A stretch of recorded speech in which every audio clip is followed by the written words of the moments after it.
Good evening, everyone, and welcome to Pull Up with Limbs and Things. My name is Dr. Chanel James, and tonight we have Miss Sherene Rodriquez. She is the owner of Let's Communicate LLC, speech therapy. So tonight we're talking about how neurological cases, especially people with, say, strokes, spinal cord injuries, multiple sclerosis, those types of diagnoses, how speech helps. So we invite you to pull up with us and you can confirm something you know, challenge something you don't know, and give you an opportunity to share that information with someone else. Hi, Sherene. Good to have you. Hi, Dr. James. It's great to be here. I appreciate the opportunity to just share my knowledge of speech language pathology with everyone out there. Thank you. Sure, you're welcome. So tell us a little bit about you and let's communicate. Okay. I am a speech language pathologist. It's a medical speech language pathologist where we work with adults with neurogenic disorders, speech, swallowing dysphagia with, patients who have suffered a stroke or have Parkinson's disease, just to name a few. And I've been in practice for almost 20 years now in the state of Maryland. I've also practiced for about 10 years in California. Oh, I have a passion for working with the older population, so adults. That would be anyone from 18 years of age up to 100 plus. okay. Mhm. And I hold my clinical certificate of clinical competence with ASHA. It's the American Speech Hearing Language Association, and of course, I have my license within the state of Maryland. Mhm. I enjoy working with clients inside the home on a private based basis where a lot of times people feel more comfortable having me come into the home Mhm. to provide speech therapy services or via telehealth. So my practice provides either one, whatever is most convenient for the client. So yes, my business has been around for about 2 years now. Like I said, I've been practicing for about 20 years, but it's really since the onset of the pandemic was when we actually opened our doors Mhm. private practice wise, and we've been doing really well since then. And like I said, we go into the home and provide services, and also via telehealth. Awesome. So I'm glad to hear you say those things. So let's talk a little bit about how speech therapy works with people who have Parkinson's, like you mentioned. So let's do Parkinson's. Okay. So, with Parkinson's, a lot of times people will notice there's been a change in their vocal intensity, vocal quality, whether it's raspy, breathy, or it's just hard to articulate certain sounds. And so, a lot of times when someone comes to me, they'll say, "This is this is what I noticed at the onset of Parkinson's." And so, as a speech language pathologist, we work on voice treatments. So I'm actually certified to provide LSVT loud. It's Mhm. a mhm, I love the program. It's a 4-week intensive voice treatment program, and it's really designed for people with Parkinson's because it helps them to maximize their vocal quality. Like I said, a lot of times people notice there's just a significant or sometimes just a subtle change in their vocal quality. So we really show them ways to modify how they speak, how to maximize their breath support, their vocal folds, so that they can really just express themselves as function in a functional manner as possible. So we definitely focus on the voice. Mhm. Also, sometimes with Parkinson's, there's swallowing difficulties. So a lot of times people will say, I clear my throat just when I swallow, or it's hard to initiate a swallow. So we really take time to assess the swallow function because that could definitely put them at risk for aspiration pneumonia.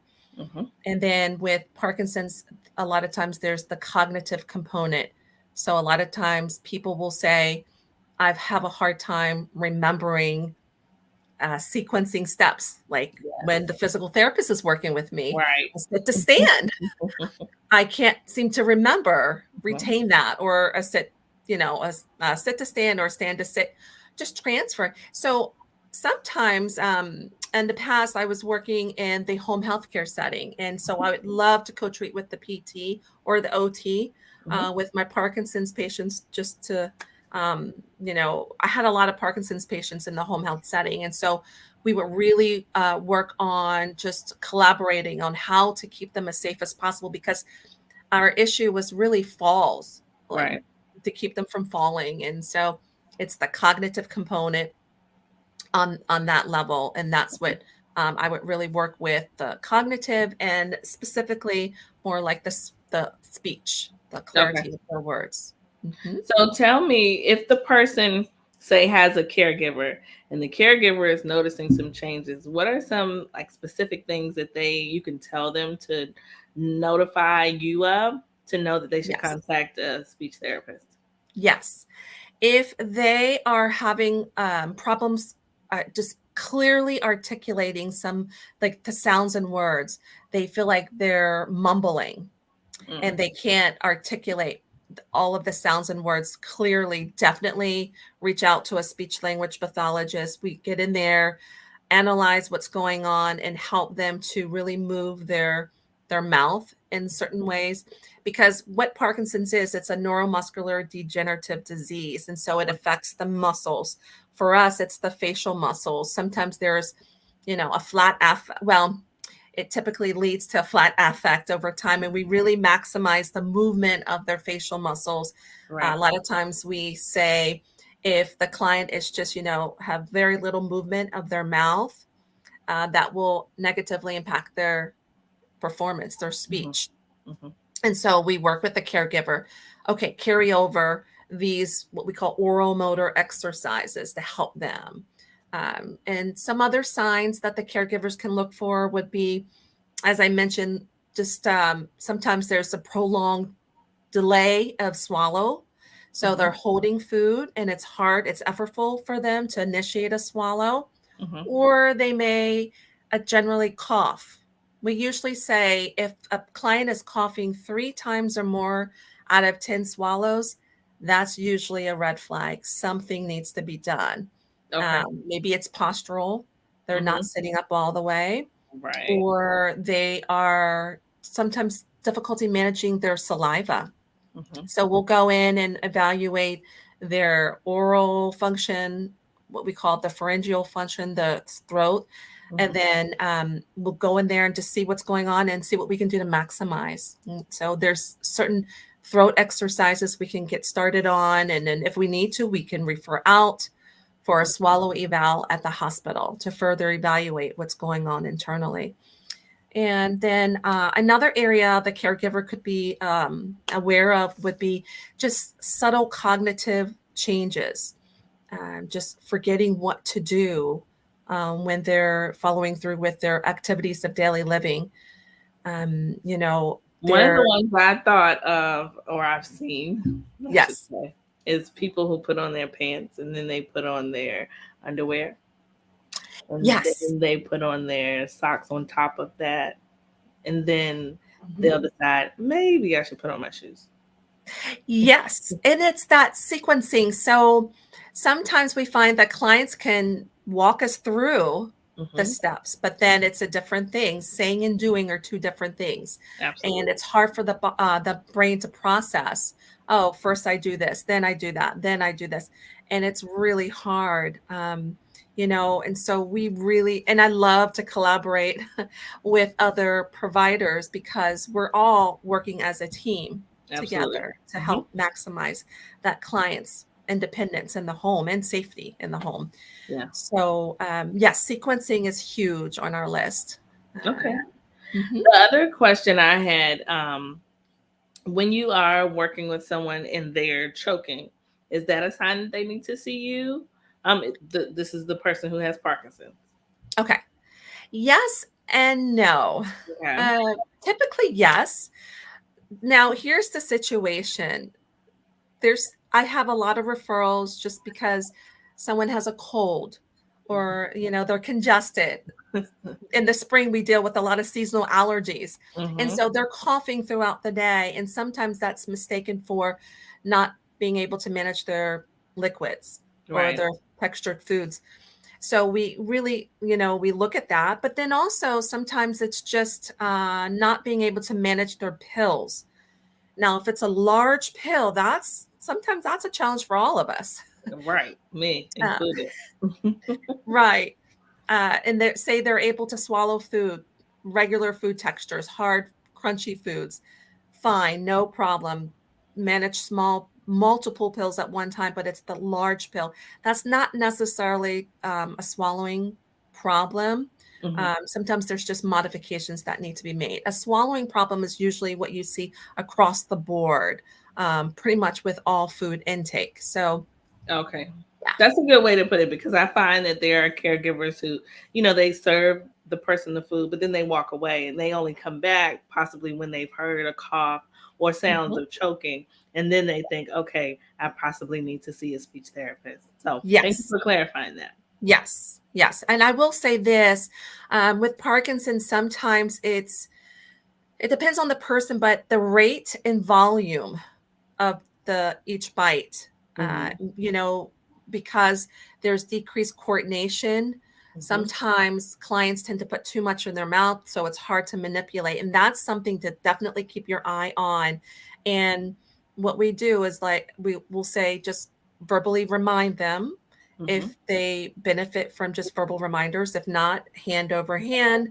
Oh, let's take some of that food off the spoon and then see how they do with just a smaller amount. So in their oral cavity. And then just it may be something as simple as that. Hmm. And just really making sure that they can manipulate and Yes. tolerate just a smaller amount. But there's different things that we look at, and it's not always obvious to caregivers. And so it's always a good idea to contact a speech therapist because we're looking at everything. There's overt signs that's not always obvious, and Hmm. then there's definite signs that may not be obvious to everyone, but this is what we do for a living, and we really pay attention to every detail when it comes to swallowing. Yeah, absolutely. So let's talk about strokes now. Yes. Anything in particular that you want someone to know about speech that they wouldn't necessarily know just by having a stroke?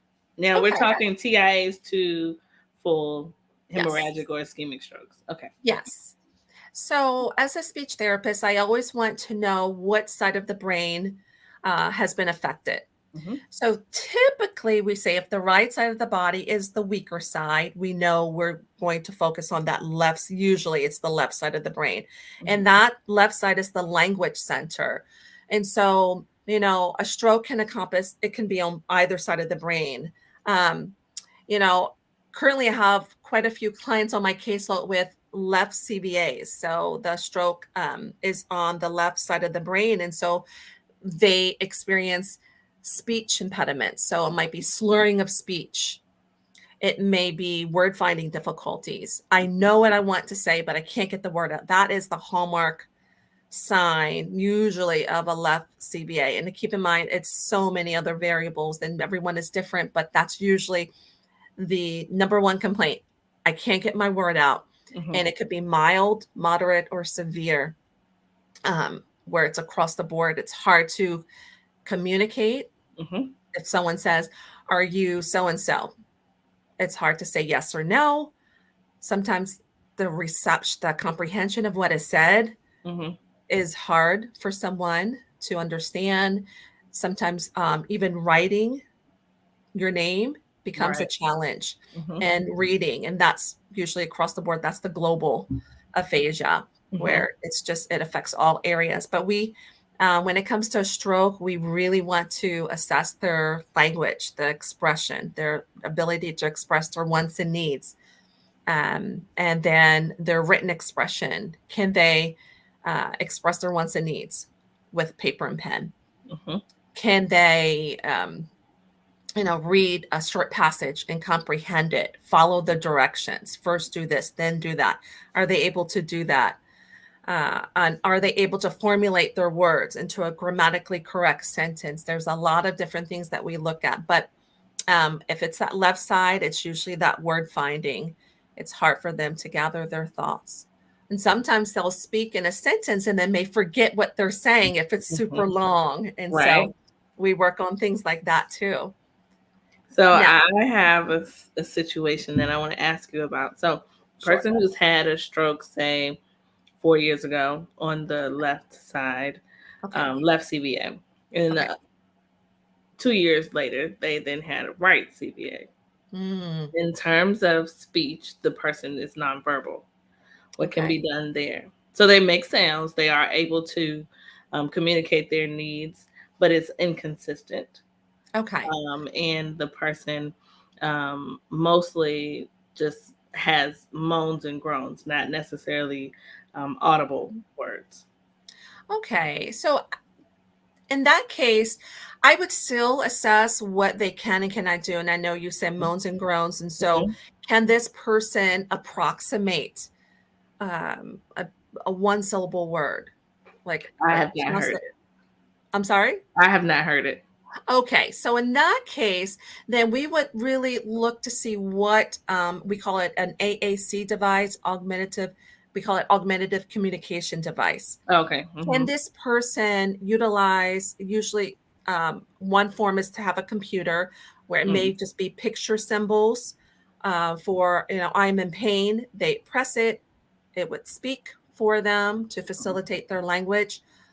It may be their, and I'm not sure what their expressive abilities are, but they may be able to type, um, or just a simple paper that has basic information that's within their everyday activities where, I need my 2 o'clock meds. They'll point to that picture, or I have pain in my stomach, Hmm. whatever it is. But as a speech therapist, we want to maximize what we call functional communication. So whether that's um, approximating certain sounds or using an augmentative communication device or, a sheet or a book where there's pictures in it and they can point and just communicate their basic wants and needs that way. That sounds like what we would do for that client that you're referring to. Hmm. So, what would you suggest to a caregiver who's trying to communicate with the person that does not have the tools that you mentioned? Ooh. So, okay, here's what I would do. Definitely yes and no questions. Hmm. Are you in pain? And Right. then I'm assuming they are able to shake their head yes or no, or sometimes we use hand signals, Hmm. right? Uh, Anything we just really want to maximize. Um, with the technology or generation of all these computers, you can even use your cell phone and upload free communication apps where I know there's Link Graphica. Um, there's so many different apps out there where they're Hmm. free, and it's Apple is my favorite, by the way, Apple computers. And there's so many free apps that even the caregiver can just upload and say, okay, Mrs. Jones, would you like to go to bed? And Hmm. then, just yes or no, or thumbs up, thumbs down, gestures, nonverbal cues, things like that. That's what I definitely would do. Basic minimal things like that. Yes and no questions, pointing in the room for what they need. Hmm. Hmm. Those are good. Okay. Well, thank you for sharing. Let's see. Is there anything specific to any neurodiagnosis that you've seen that you wish someone knew? Oh, that's a good question. Let me come back to that one because yes, yes, I was just. Let me come back to that one. I will. Okay. But That's I will say with getting back to strokes, okay. with the left side, we have a lot of referrals for word finding. But Right. then when we have clients who have had a right CBA, the right side of the brain has been damaged. We see a lot of clients that are impulsive, Yeah. right? They may Oh. not do things. Yes, they do things that they don't have that filter.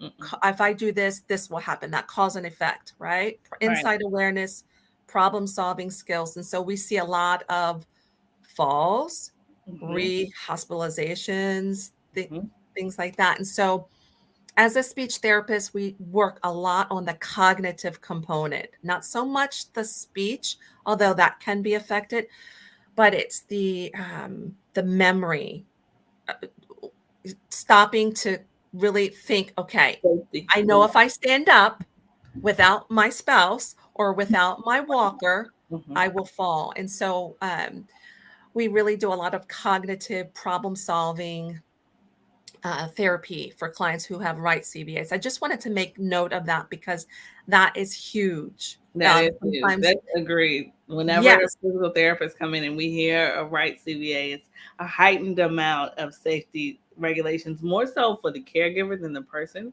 just because we find that the person may not recall it as often as they need to protect themselves from themselves.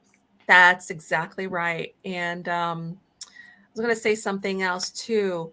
Just, yes, impulsivity, just a hard time focusing on the task at hand. We work a lot on eye contact Yes. because it's hard for the brain to focus. They're easily distracted with their immediate environment.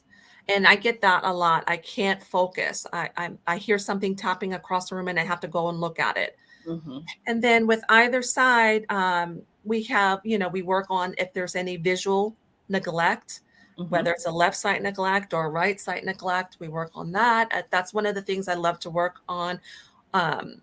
When I was working in home health with the PT, because they would transfer, they would walk down the hall, and I'll say, okay, Mr. Jones, now you're coming up on a corner. Remember what you need to do. Show me what you do. So, because, Yeah.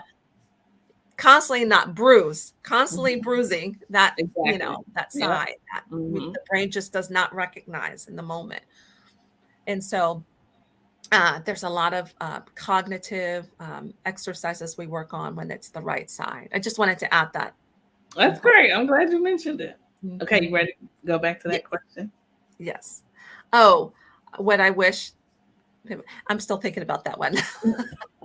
Okay, so tell us a little bit about Let's Communicate from the standpoint if someone wants to contact you or to have your services, are you covered through insurance? All the Yes. details about getting in touch with you. Yes. So if someone is interested in speech therapy services, I have a website.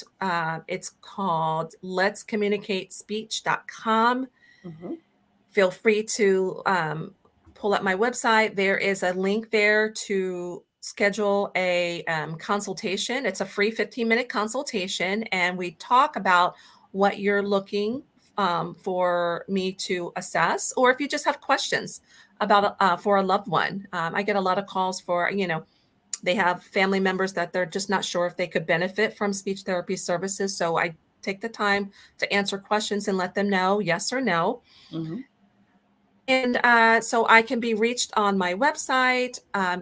My phone number is the best contact number, which is shown on the screen there. And so the first step I always tell my clients is let's just talk. Let's see what you're looking for, Yeah. and see if I can be a fit for what you're looking for. And Mm. that's the first step. And I am also a Medicare provider, and I also accept Cigna and Aetna insurances. So Good. I'm sorry, no longer Blue Cross Blue Shield or Kaiser, but Medicare, Cigna, and Aetna provider. Medicare, Cigna, and Aetna. Got it. Yes, yes, Okay. Well, that is Miss Rodriguez's information at the bottom of the screen. Feel free to contact her for any of your speech needs. Okay, have we thought about it yet? I think it's just so much that it's hard to really articulate. Yeah, it is. That's true. Like when someone asks you a general question about PT, I get it. Yes, So let's see if it's what about MS? yes. So with MS, I really want to make sure their swallowing Right. is good. Hmm. Uh, because it's the twofold. It's the oral and the pharyngeal, okay? And Hmm. then with their breathing, the speech. And so just we really work on the oral musculature, okay? The speech, the coordination of their tongue to produce intelligible speech, and then also the swallowing. Because pretty much I'm always looking at swallowing with pretty much every client that I see, there's sometimes subtle changes that the client or the family member may not realize. Right.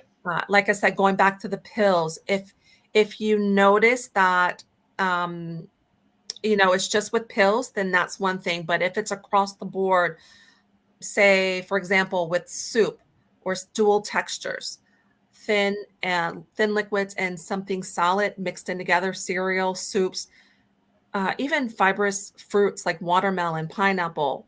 If you're choking, if you're coughing, if you're clearing your throat just Mm-hmm. when eating those food textures, a speech therapist needs to see you. And so I noticed that it's just that subtle coordination.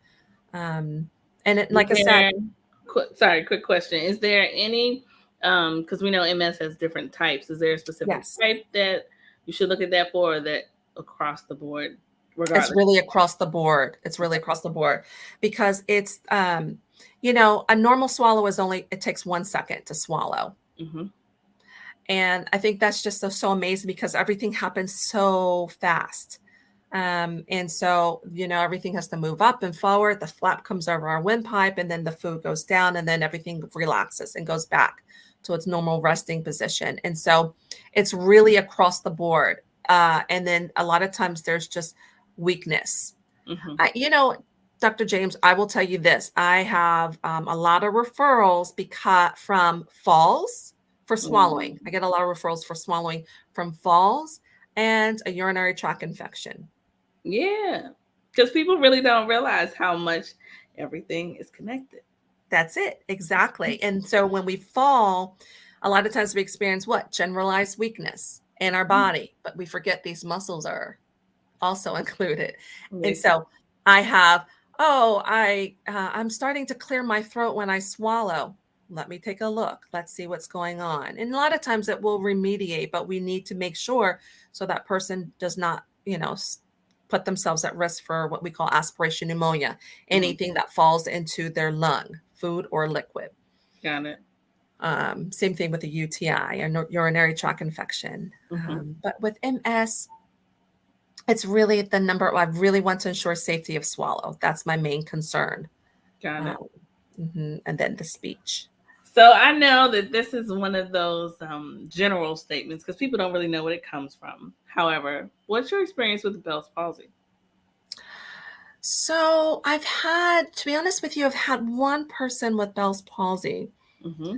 And, we were working on the facial muscles, Yep. strengthening the facial muscles.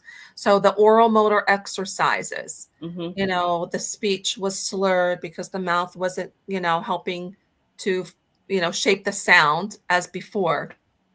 But there was remediation for this client. We worked now this has been so long ago, but we worked for a few weeks. And this person was able to, I remember we met the goals and Yeah. it wasn't long at all. Right. But I remember the focus was oral motor exercises. We did a Mm-hmm. lot of those. So Uh, that's been my experience too. I mhm. see some people with Bell's palsy, and so long as we work on those facial muscles, it'll return. Yes. However, if it's prolonged, where you're not seeing someone initially when it occurs, you could possibly have a delay in return, or Mhm. the return doesn't come. Is that your experience? I haven't had a lot of clients with Bell's palsy, but that one person that I work with, it was at the onset. Yeah, This was that in, makes a big difference. yes, yes. And Mm, it only took a few weeks. I remember I was like, that was quick. exactly. He was what, 50, early 50s. Hmm. So let's do And a public service announcement.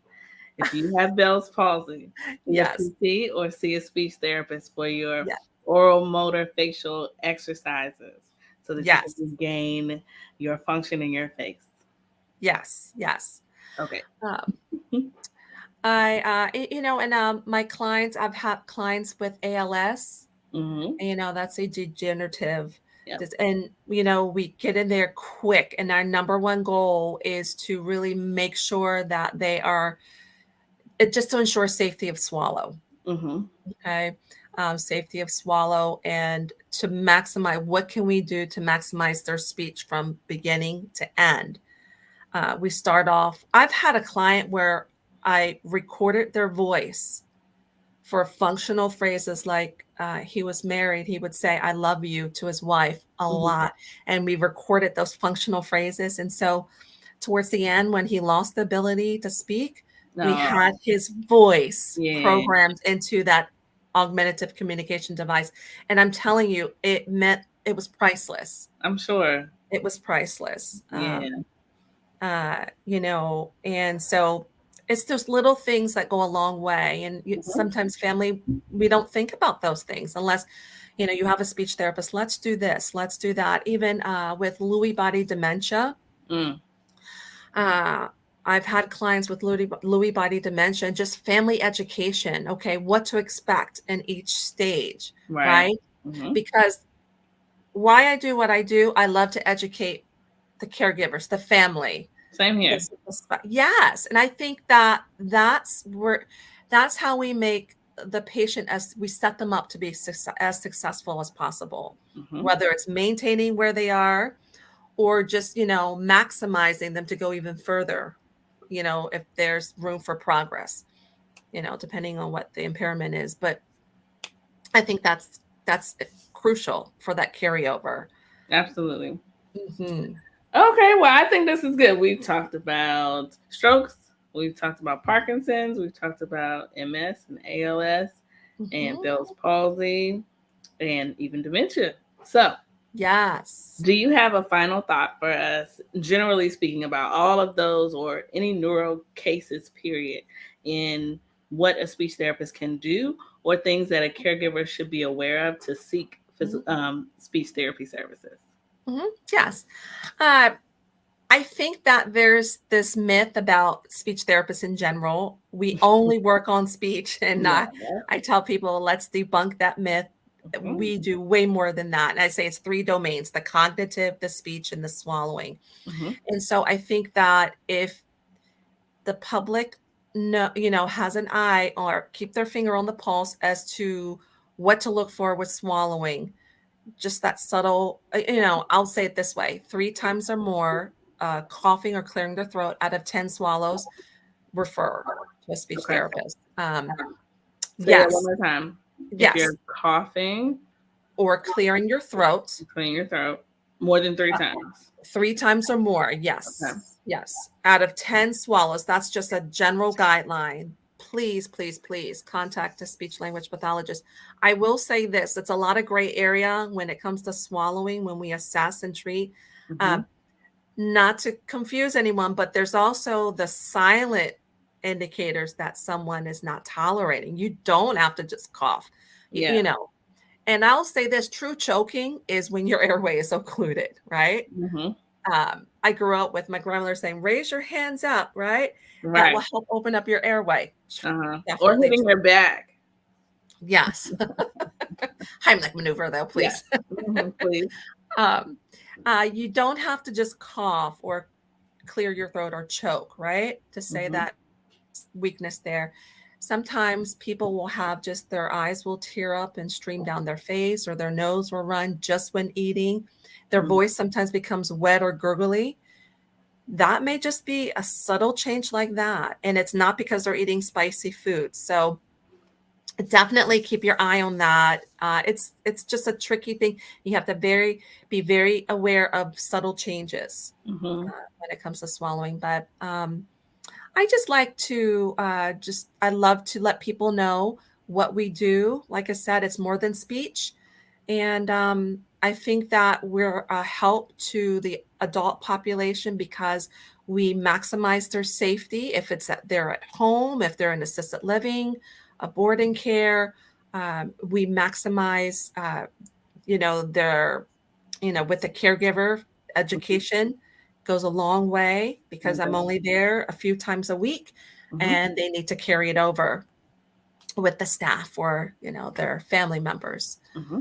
So no matter what the setting is, I think it's crucial to have a speech language pathologist um, to maximize their everyday living abilities. So true. Okay, I've got one more question.